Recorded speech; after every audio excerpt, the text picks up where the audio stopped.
The conversation continues. Thank you for joining us. Dylan McGuinness is a reporter for the San Antonio Express News. Joey Palacios, a reporter for Texas Public Radio. Thanks for joining us. Both of you have done extensive reporting on the mandatory sick leave law, which was supposed to take effect August 1st. It's now been pushed back.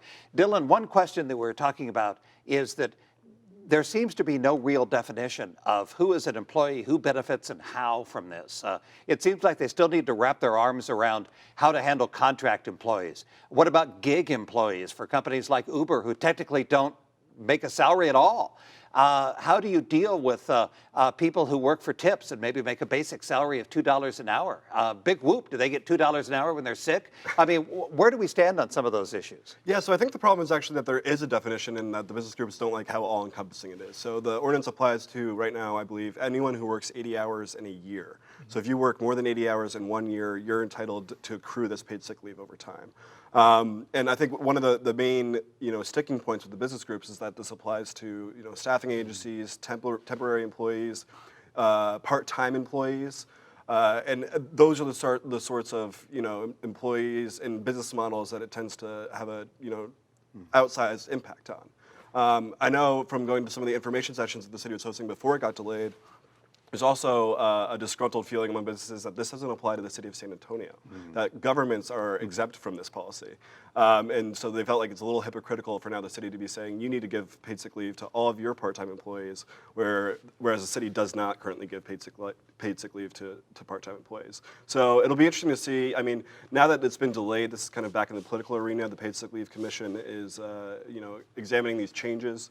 And it's going to be interesting to see those kind of fights break out between different stakeholders who are pushing for a stronger ordinance or a weaker ordinance, and to see where council comes down on this. Joey, what are the business owners telling you about what their feeling is about this? So they don't believe it's fair. One business owner had told me that it would affect the bottom line.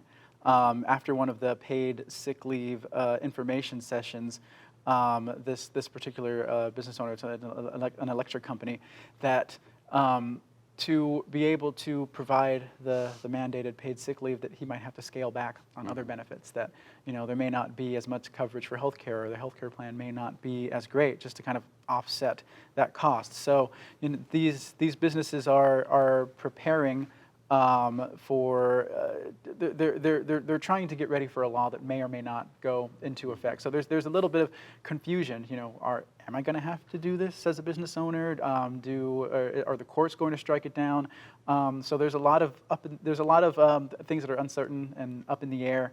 And I think that might be one of the frustrations that businesses are facing right now. Dylan, it seems like the only really fair way to do this would be to have it done on a statewide basis. We were talking before about how one company on one side of the street has to do it, the company on the other side of the street, which may be a direct competitor, isn't covered by it, so they get a competitive advantage. But the legislature punted. I mean, that was really surprising that the state had an opportunity to roll up its sleeves and it failed to do so. What do you think is behind that? Well, that's the central argument of the lawsuits in San Antonio and Austin, that the city doesn't have the authority to make this call, and that the legislature is who has the authority to do so.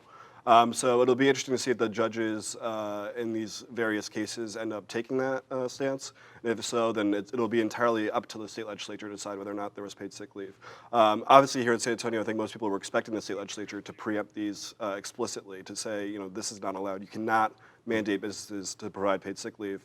That unexpectedly failed in the last days, which is kind of how I think a lot of city officials got into this mess, because they never expected it to get this far in the first place. What's your speculation, real quickly? Dylan, starting with you, will San Antonio businesses ever, in your opinion, be mandated to pay sick leave?